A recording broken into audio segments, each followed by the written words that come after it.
The broadcast is now starting. All attendees are in listen-only mode.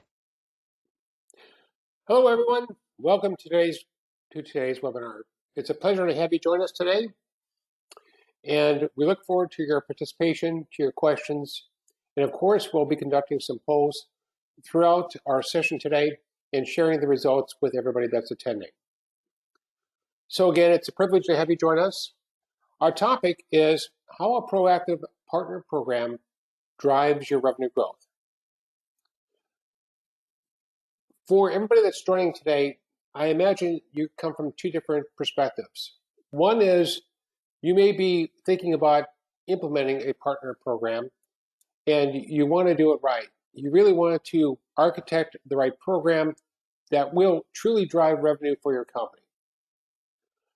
Another perspective may be that you have an existing partner program and you're not achieving the results that you're expecting from the partner channel.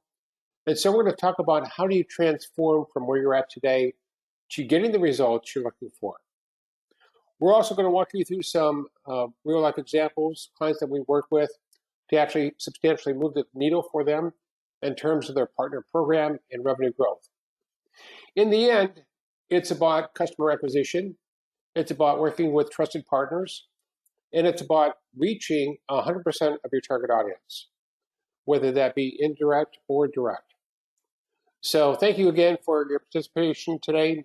We look forward to sharing with you some best practices that you can apply today at your company in 2021 and have an outstanding year as we look forward to 2021. So let's get started. Just in terms of some background for myself as your speaker, Robert Jakowski, Craig, Remy, and I co-founded On Demand Advisors as a revenue acceleration agency 12 years ago.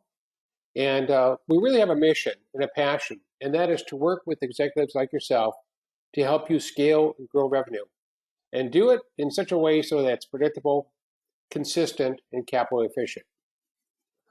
Prior to this, I've been a CEO for both public and private companies in Silicon Valley, and I've helped build 10 different B2B companies as an operator at different stages, from startups to mid-stage companies to public companies. Let's talk about the challenge that many companies have with their existing partner program. First of all, and these are very, very common challenges as I find working with many hundreds of companies and really looking at their channel partner program and what's working, what's not. A lot of the partnerships that you see today don't bear fruit, which means that they are executed on paper, but you're not getting the results. And that's very common when you see partner programs. The challenge, of course, with all partner programs is when you implement them, they do take quite a bit of time and dedication from you to execute that relationship with the third party. And so consequently, if it doesn't give you the accretive revenue growth that you're looking for, customer acquisitions, market penetration, then you're not achieving your goals. Probably the number one issue that I see with most partner programs and partner alliances and agreements is that from the get-go, they're architected incorrectly. What I mean by that is they're architected as an opportunistic partner alliance. And so the partner that you have will sell the solution or the service when they see a need. That may happen once a year. It may happen twice a year or 3 times a year. But it won't happen consistently.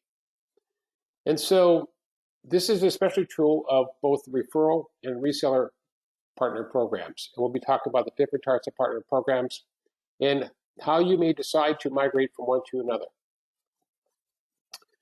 Another topic that's really important is that is a challenge is choosing the wrong partners. It's very easy to end up with partners that choose you rather than you choose them. And what I mean by that is if I am a company headquartered in North America and I'm looking for coverage in Europe, there may be a company that comes to me and says, we'd like to present your services and solutions in Europe. And you're thinking, well, this would be fantastic because we don't really have coverage there today. So you do the alliance, you put together alliance, you support that client. You may be doing translations and localizations for these solutions, and yet you find you don't get the sales.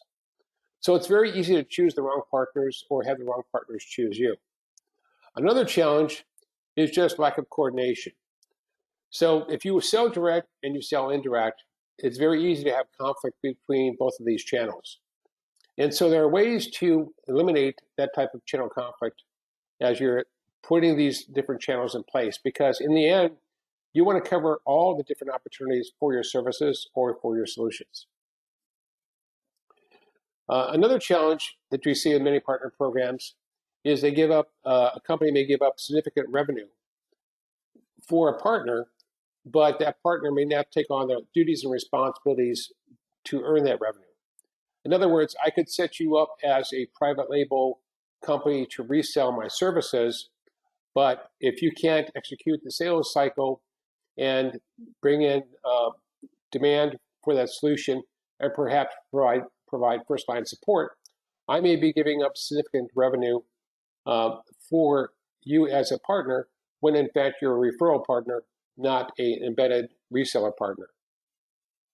And then finally, one of the major challenges we see often is that the partner never gets self-sufficient or has the intent to be self-sufficient, which is what you're hoping for. So these are some of the partner challenges that you find with these different programs. So let's talk about your partner program that you have today. And let's open this poll up if we could and ask for everybody today to respond and participate. We'd love to get your input. So let's start off with the easy question, which is, how many partners do you have in your partner program today? Is it none? Is it 10, 50, 100 plus, or you're not really sure? So go ahead, if you could, and participate, and we look forward to that. So we'll keep the poll open just a little bit longer, and of course, as we do, always we'll share this information with you. Okay, so thank you everybody for participating. We really appreciate that. Let me go ahead and share the results and with everybody on today's webinar. Okay, here's the results. 18% of you stated that you don't have a partner program in place today, this is fantastic to be talking about constructing the partnership program ideally from the get-go. 56% stated you have approximately 10 partners, 18% 50, 5% 100 or more, and 3% don't know. So that's a good distribution in terms of today. So thank you very much. And let's have you participate in one more if we could. So if you think about your biggest challenge with your partner program today, what is that biggest challenge? And let me go ahead and launch this too. So you may believe that your biggest challenge today is identifying the right partners. Who are the partners you should be choosing and that they should choose you? Perhaps it's recruiting the right partners. So you know who they are, but it's recruiting them and getting them aboard. A third part might be onboarding those partners, getting them self-sufficient, getting them equipped for success. A fourth is getting your partners to actually drive revenue. And the fifth is creating the right incentives for the partner sales team. So go ahead and again, we'll share the results and appreciate everybody participating in our poll today. Okay, just keep it open here for just a few more seconds. So thank you, everyone. We really appreciate you giving us your input. Okay, so here's the results, and let me share that with everybody in today's webinar. 25% of you stated that your major challenge is identifying the right partners. 15% stated that it's recruiting the right partners. 10% it's onboarding. 40%, which is the highest number, is getting your partners to drive revenue. And 10% is creating the right incentives. Again, thank you everybody for participating with that. That's fantastic. And we'll be revisiting these two polls and results later in today's webinar.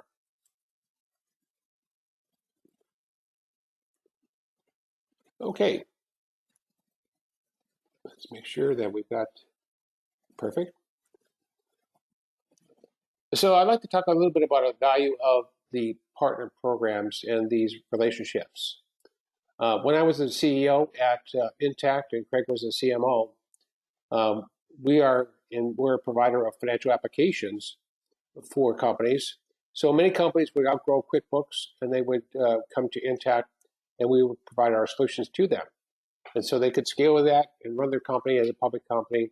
And this is a cloud-based set of financial applications to run the enterprise. So one of the things that we did intentionally was we decided that we were going to have a very significant partner program. We also were going to partner with Salesforce and go to market with them and sell direct.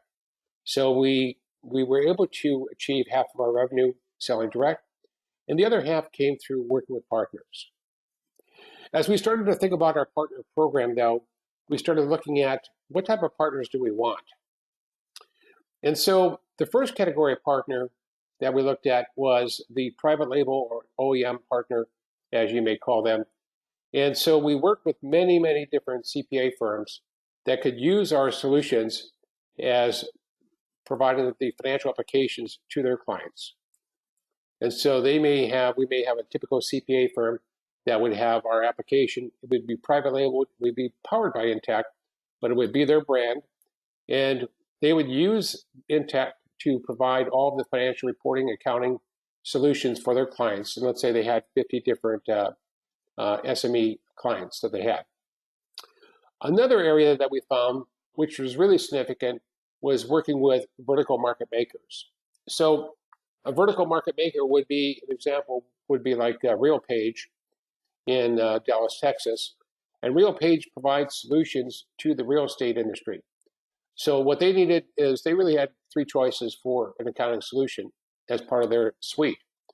You either could buy a company, they could build it themselves, or they could partner with Intacct.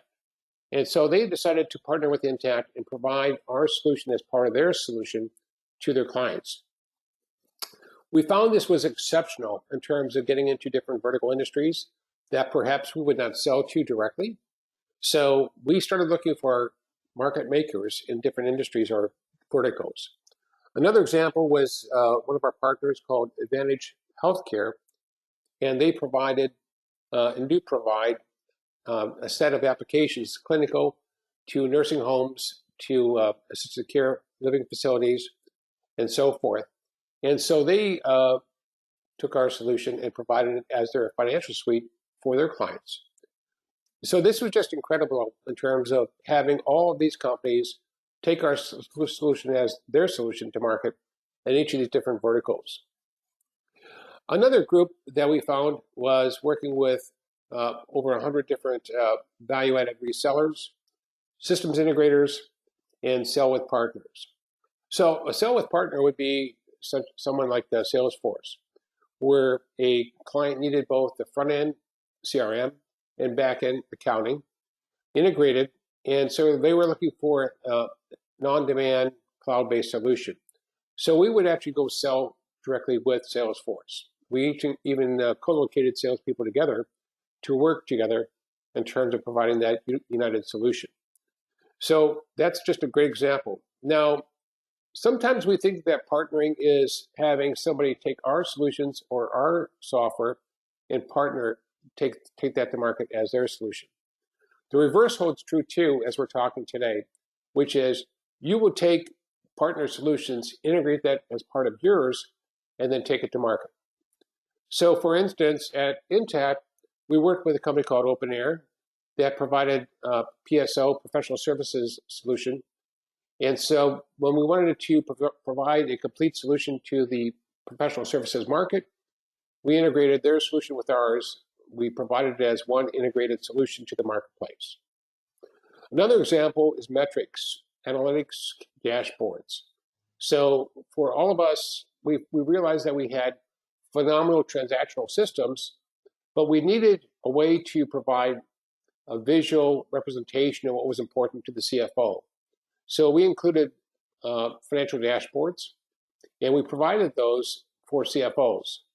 So they still could process all of their transactions worldwide using our general ledger, accounts payable, accounts receivable, and other systems. But the dashboard was what really sold the solution. So partnering is, I call it the in and out model.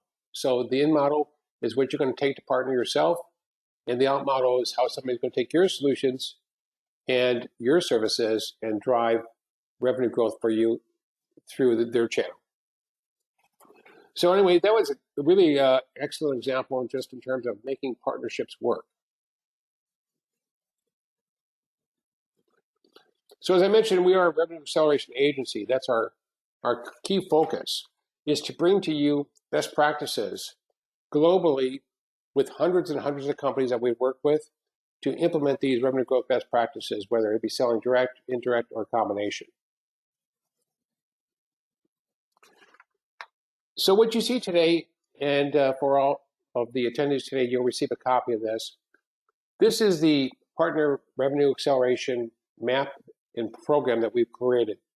And for today, given time constraints, we're going to focus on stages 1 and 2. So stage 1 is about implementing partner program best practices. And we're going to talk about what that means. And we're going to talk a little bit about what type of partners would you be interested in terms of type of partners. In stage 2, we're going to talk about how do you create your partner scorecard. So if there are, let's say, 200 different partners that potentially could represent your service today, who would be the top 5 that you like to work with to represent your service? Because as you know, all partners are not created equal. So we're going to walk you through a definitive example in partner scorecard that we created for one of our clients. Once you do that, it's time to recruit the top partners in stage 3. In stage 4, it's about enabling your partner competency. Stage 5 is helping your partners onboard their team, their sales team for success. And of course, stage 6 is analyzing the results. What are the key metrics that you'd be using to measure joint success? So again, there's a lot of material here, a lot of best practices, but at least we can get you started on stage 1 and stage 2 today. So let's talk about what partner type is best for you and for your company. And I'm going to walk you through 4 different types. Of course, there's more than that, but these would be good ones to start with. So let's talk about referral partners, and I'll talk about the good and the bad. So when you have referral partners, and we all do, it's easy to put a referral program in place. It's the best choice if you're just doing a one-off, meaning you just have one opportunity that you're looking at together, and you're going to collaborate specifically just for that one opportunity. And the good thing, it doesn't require a lot of coordination or integration between both of your companies. So what's the bad news about a referral program? Well, it's truly opportunistic. So it doesn't scale. When the partner thinks about you is when a prospect says they need your solution. And when you think about the partner, it's basically when you've got some free time. Usually these programs don't drive significant revenue or consistent revenue growth. And of course, they can easily fall apart because there's lack of commitment by both parties.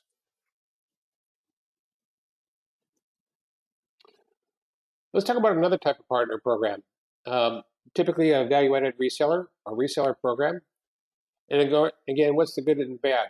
Well, the good news is that these companies will take your solution or service and they won't private label it. It will still be your solution service. So it will be basically representing your brand and identity to your prospects or to their prospects too. So that's fantastic because you still have that brand recognition that's intact. The second thing is that you're going to leverage your partner sales organization and truly reduce your direct cost of sales. So you've got a shared responsibility model.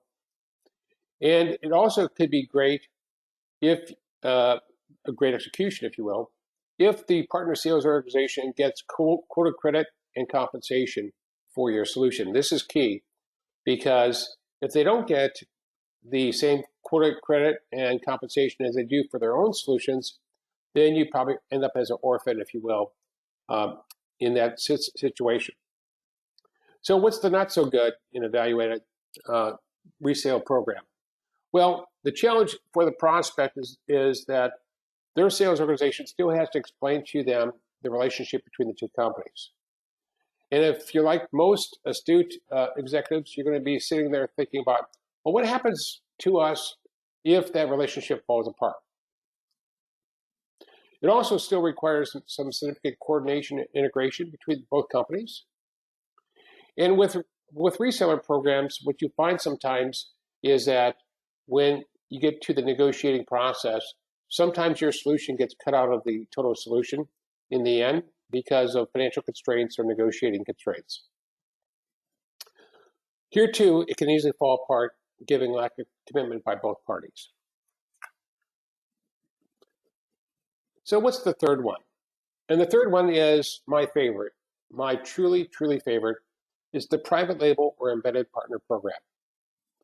So what's the good about this? Well, your partner no longer needs to explain what your solution is and how it's separate from their solution and the relationship between both parties. It's also the best model if you want to ensure your solution is included in every sale. So with RealPage, for instance, our solution at Intacct was included in every sale. That was phenomenal. So we knew that more that they sold for themselves, the more they would sell for us. It's also great because marketing, sales, and usually first-line service and customer service is delivered by the partner. Finally, the one thing you do get is much better visibility in terms of if they have visibility in terms of what they're going to be selling for the quarter or for the year, you also will have a visibility in terms of sales revenue potential. So what would be the negative of this model if you look at this model? Well, some companies don't want to have their brand become invisible, and that could be an issue. It's also the most difficult partner model to execute, meaning that your partner needs to be efficient and effective at marketing execution, sales execution, services, as well as first-level customer support. And finally, this is one thing that could happen, which is even though this may be an embedded model, it may be that that partner doesn't have the competency to actually pull it off. In this case, you still have to make up the difference. And let's talk about one last model here for our conversation today. And this is with the services partner. Let's say you have a cloud solution today, and you want to provide that with systems integrators or other partners out there. So one of the companies I was the chief operating officer is a company called Silicon Energy. And Silicon Energy provided a enterprise energy management platform. And we did that platform for both the largest companies in the world, that were energy consuming companies. And we also did that with the utilities. And so we worked with some of the largest systems integrators around the world. And one of those integrators, for instance, would be like Accenture or CGEY. And so CGEY actually was great because they decided they wanted to integrate that into their energy management solution and sell it as their own. So that was fantastic because now all the partners within CGEY could take that solution to market as their energy management solution. It really was great because in many cases, their engagement with their clients were much more strategic than we had because perhaps they were helping the company re-engineer or re-architect the whole organization.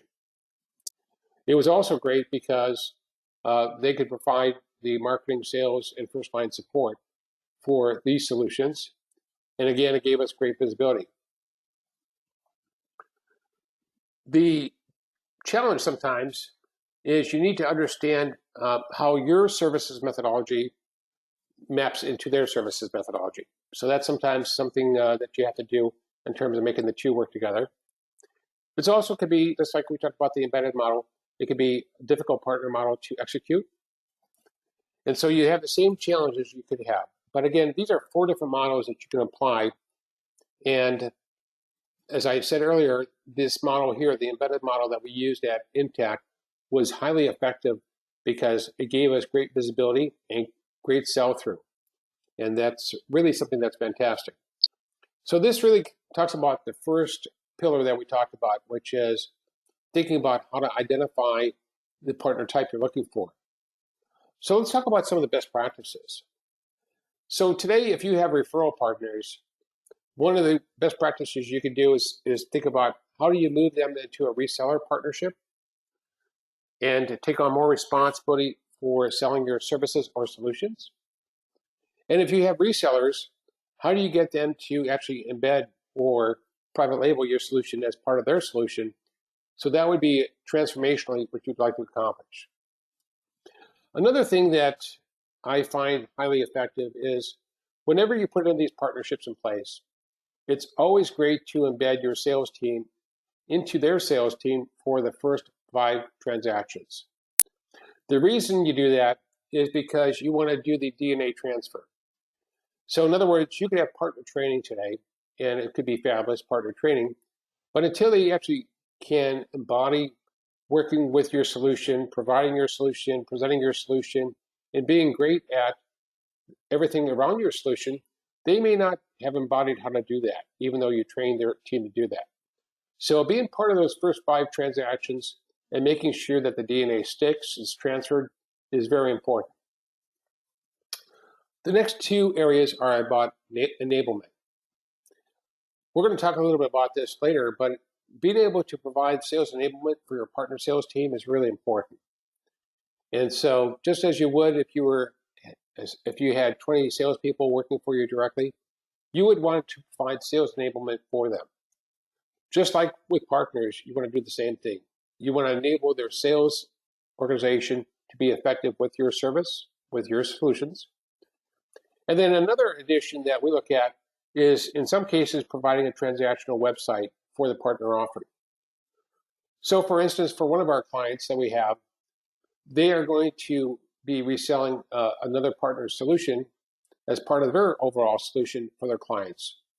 So we're creating a transactional website for them that will really address the entire sales cycle for those partner solutions, from education, from evaluation, through actual purchase of that solution. And so when you do that, it really provides one excellent place you can send everybody that's interested in that solution and take them through the buying process. Another best practice is establishing meaningful metrics to measure the success of your partners. And so we're going to talk about some of those metrics today because it's really important to look at not only how much are they selling for you as a partner, but what are some of the key metrics that you think would be important at measuring that success each and every quarter going forward. Okay, let's just take a moment here and see if we have any questions. Let's see. Can I print the slides from Gary? Sure, Gary, we'll give you the opportunity to print the slides. I'll go ahead and send you a PDF of our slides, so make sure that you have that. And hopefully, Frank, you've got audio, and so you're able to get on here and listen to this. Just for everybody's also input, to let you know, we are recording today's webinar. So if you have colleagues or other members of your management team that you'd like to share this webinar with, we're happy to provide you with the link for the recorded webinar. Okay, let's move on to the next step then of our presentation. And that is the identification and prioritization of the right partners. What we think about and what I think about is, how do you find the right partners? Because it's easy to find the wrong partners. In fact, I've been there earlier in my career. It was easy for me to recruit many partners and think about covering the landscape with lots of partners. In the end, though, I found the 80-20 rule always applied, which would be 20% of those partners provided 80% or more of the revenue for the company. So it really got me to start thinking about, how do I architect and find the right partners on the front end? Because this is really where you're going to have the greatest impact for your partner program. So I'm going to walk you through this today. So how do you create the ideal partner profile? How do you take that profile and make it into a partner scorecard? How do you map out your partner ecosystem? This is the potential ecosystem of all the partners that you can work with. And then the next step is, once you prioritize that, you build your outreach list and you engage and negotiate with the right partners. If you do this, you're going to be extraordinarily successful in terms of your partner program.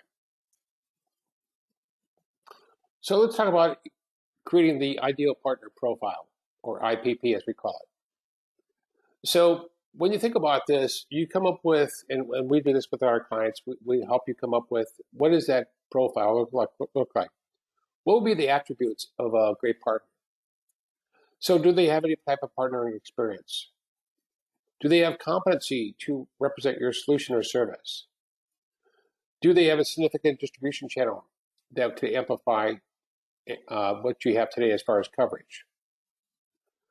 Perhaps do they reach markets? So for instance, you may be providing a solution today, and one of your major markets that you want to get into is financial services, but you don't have any direct vertical presence in financial services. So having a partner that is very strong in the financial services industry would be a huge asset.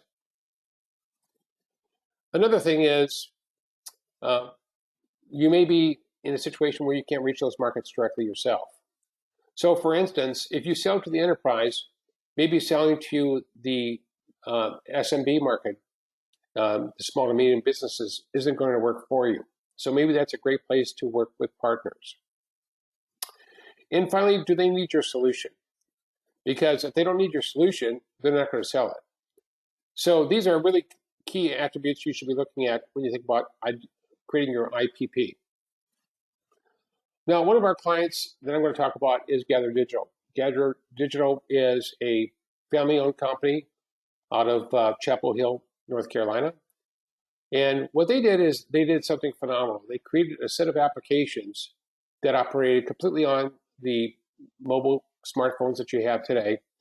And when you would go to a conference like Comdex or any other type of conference, you would be able to see automatically who are the speakers, what's the program on your smartphone, what rooms do you go to for each of these different speeches and meetings, who can you communicate and integrate and work with while you're at the conference, other attendees. If you want to download the presentations, you could do that. If you were running the conference and you want to do polls or ask questions of the attendees, you could do that. So they really had built a really great set of mobile event management applications. And so when we began working with Gather Digital, we wanted to help them in two areas. We wanted to help them scale and grow in terms of direct sales. We also wanted to help them really build out their partner channel. So one of the things that we sat down with them and talked about is building out a partner scorecard. And by the way, every company is going to be different in terms of partner scorecard. But I'll share with you some of the attributes that we created for them. So we created 10 attributes for them, and we gave each of those attributes 10 points. So we estimated the size of every partner. And what we did is we looked at every company that sells either software or services into the event management space. So about 150 different companies that we looked at. We also figured out whether they had any experience working with channel partners or done acquisitions. We wanted to focus on companies that were focused on similar verticals as they were, such as financial services, pharmaceuticals, technology, and so forth. And we wanted to look at companies that had at least 500 clients or more. Another thing that we were looking for Gather Digital was that they could integrate their solutions into the existing systems that partner used, such as a cloud-based or on-premise event management system. We wanted to also assess the competency to represent their solutions. We wanted to make sure that they would be able to get high enough with the right champion, whether that be a CEO or a VP of Business Development. And we wanted to ensure that they didn't have any competitive offerings, such as mobile event apps already in place today.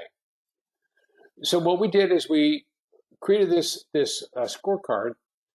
And what we did then next is we said, let's go ahead and build this out.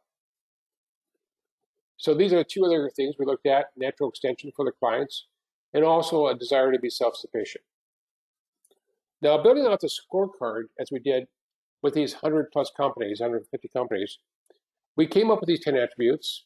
we researched these, and we came up with a scorecard for every one of these companies. We mapped out the ecosystem, and we looked at everybody that was involved in the ecosystem, potential partners, competitors. And what was interesting as we did this process is we kind of figured out for partners that scored high, those would be great sell-through or sell-with partners that Gather Digital could work with.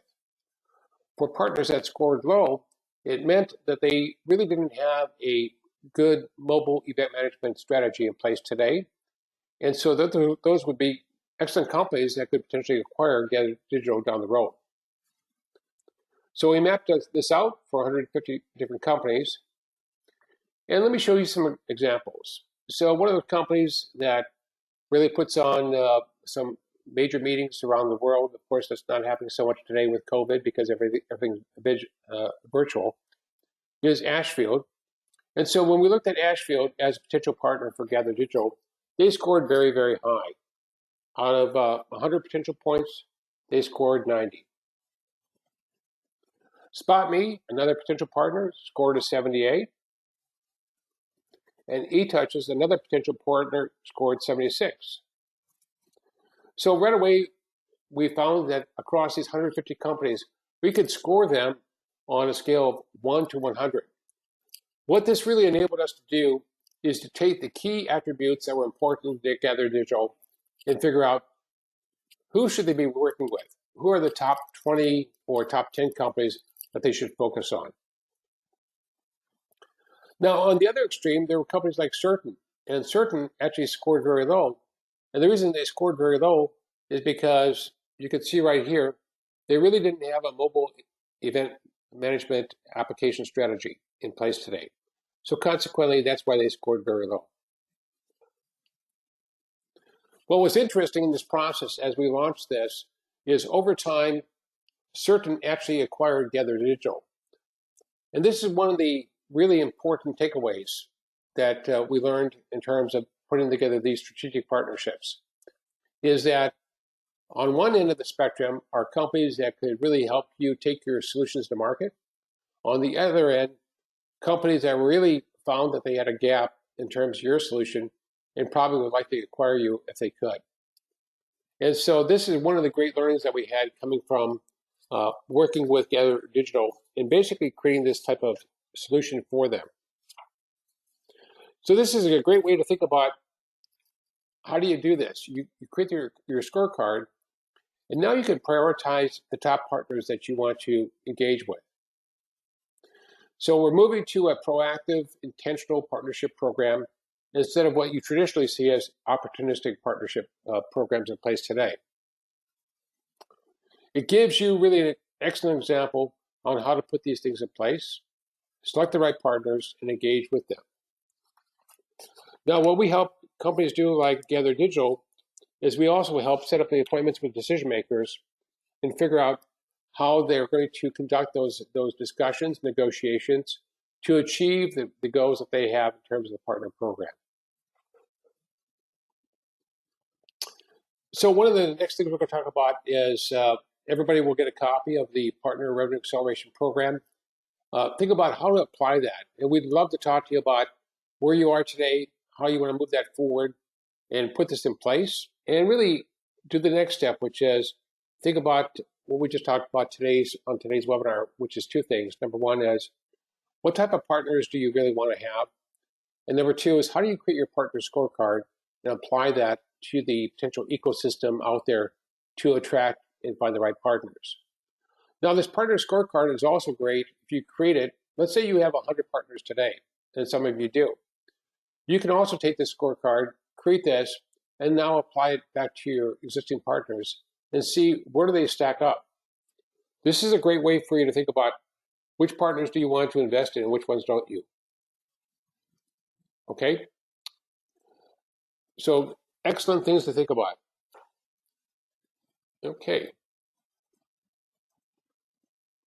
So just recapping here, we talked about stages 1 and 2.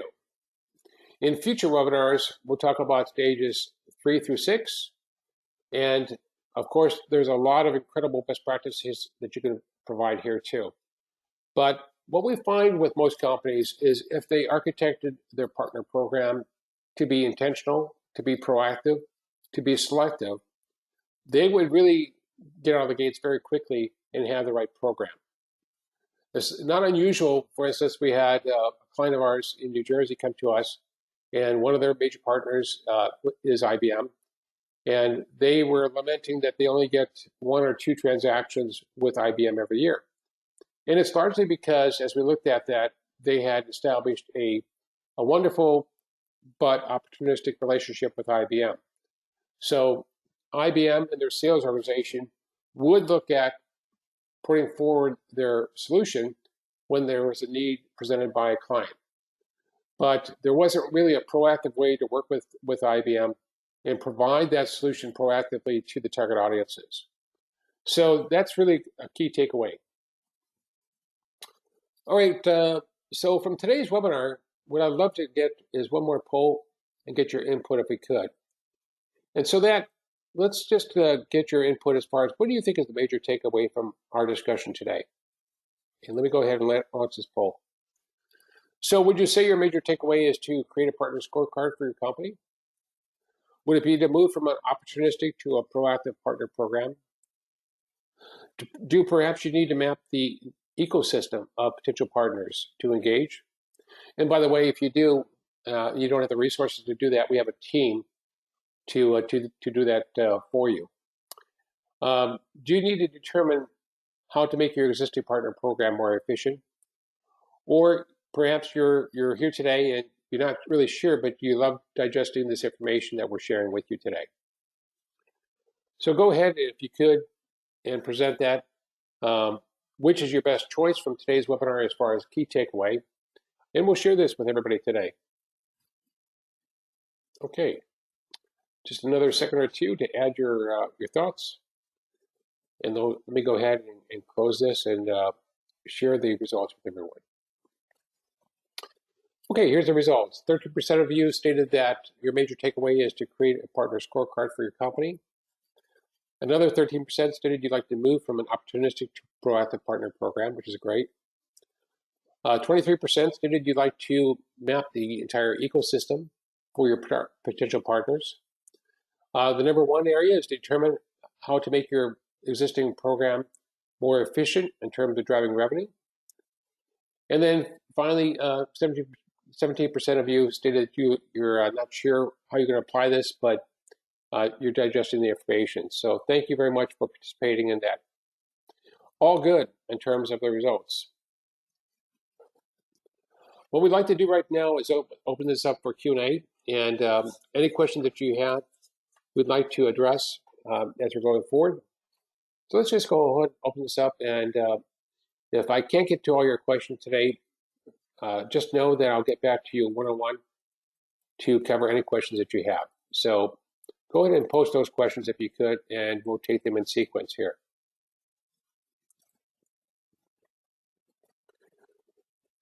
Here's a question, good question. Will you cover revenue share best practices, percentages, or guidelines for different partner types? So that's an excellent question. And let's see, who presented this question? This is from Gary. Gary, excellent question. So let me give you some rules of thumb for the partner program that we just talked about, or the partner types. So if you have a referral partner, typically you're going to give them 5 to 10% of the overall value of the transaction for that referral. And you're going to really establish what they need to do to earn that. If you have a VAR, a reseller, it could be typically 30%. And if you have a private label partner that is embedding your solution, it could be 50%. So those are some rules of thumb. Now, they could be upper plus or minus, but the way I look at those percentages is you have to look at the level of responsibility that the partner is taking on to execute for you. Are they going to do all the marketing for your solution? Are they going to do all of the sales for your solution? Are they going to do the services or implementation of your solution? And finally, are they going to provide first line support for your solution? If that's the case, then then they may qualify for 50% of the value of that solution. If not, it's going to be something less. So great question, and thank you for that question. I appreciate that. Okay, let's go on. Please further describe ecosystem mapping. Happy to. So ecosystem mapping, Linda, is thinking through when you start thinking about who your ideal customer is that you're trying to sell to. Let's say you're selling to CIOs, and your solution is going to be used by the CIO, Chief Information Officer for these companies, enterprise companies. Ecosystem mapping would be looking at who are all the companies that are selling solutions to the CIO, and they may be constrained by the type of solution that they're selling. So for instance, at Intacct, we were looking at who's selling solutions to CFOs, and we would constrain that to financial type solutions that they were providing to CFOs. At the example we just shared, Gather Digital, we were looking at all the companies that are providing mobile applications or services to the event management industry. So we were looking at anybody that has software or solutions that would help manage events. We were also looking for services companies that would help manage the services involved in the event management. So those are good examples of ecosystem mapping that we were doing. Here's a comment, very interesting and direct. Look forward to looking at more additional. So, Joe, thank you very much for. Okay, here's a good question, and this is from Jennifer. How do you balance protecting IP, intellectual property, and being able to enable your partners to become successful? Well, that's a great solution because depending upon what you share with them, you're giving away your IP to them. So part of that is the constraints that you have in terms of the contractual agreement. But one of the advantages of having a cloud-based solution that we found at Intacct, as an example, is we never had to give the physical IP to the client, to the partner.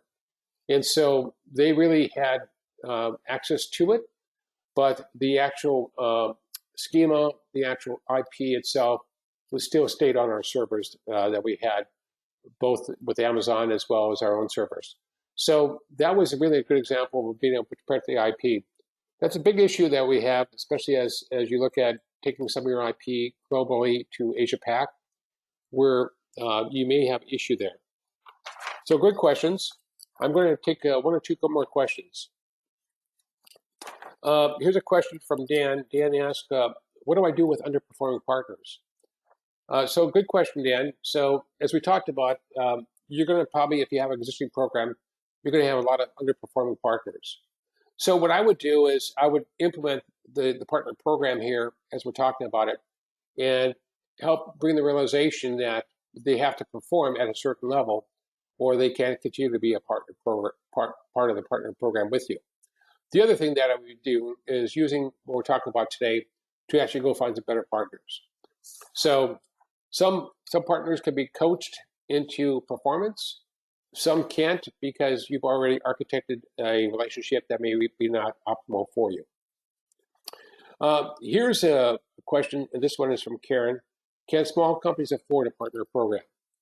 A good question. By the way, just for everybody's education, we do work with all types of companies. So whether you're a complete startup, mid-stage, or a public company, we work with all stage companies. We realize that we have to be cost effective in terms of the services that we provide.